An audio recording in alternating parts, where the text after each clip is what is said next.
Well, tonight, as the community continues to mourn 4-year-old Javeayah Harris, the criminal case against her parents is entering a new phase. As legal experts say, investigators are still building their case, and there are major decisions still ahead.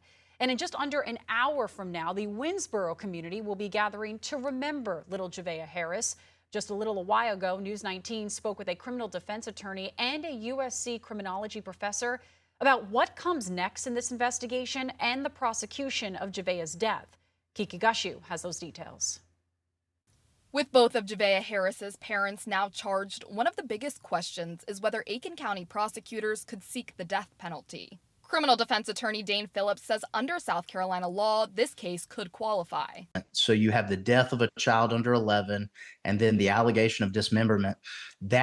Is statutory aggravators. Those are statutory circumstances that would potentially allow a prosecutor to seek what we call a death notice to essentially state, because they have to do that legally, is specifically state and file a notice saying that they're seeking the death penalty.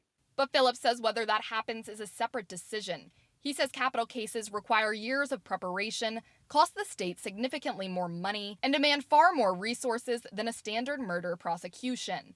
He says prosecutors also have to consider whether seeking the death penalty is worth the time and expense, when a jury could still return a sentence of life in prison. Way too early to tell, and ultimately it's at his discretion. Investigators are still building their case.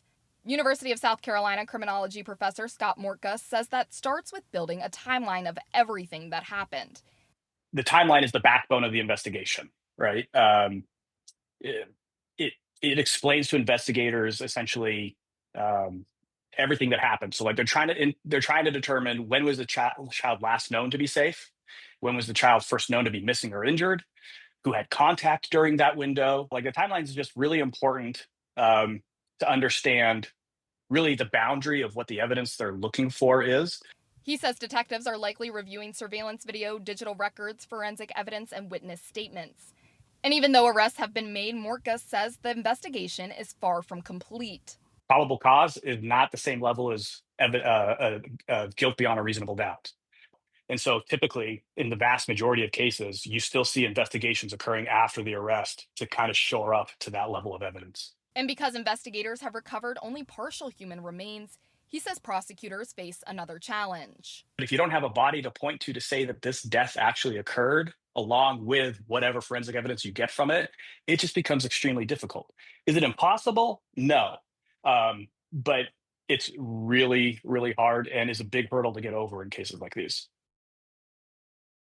And that was Kiki Gushu reporting. The focus is now on remembering Javeayah. Again, in just a couple of minutes, people will be releasing balloons into the sky in that area. Chevy.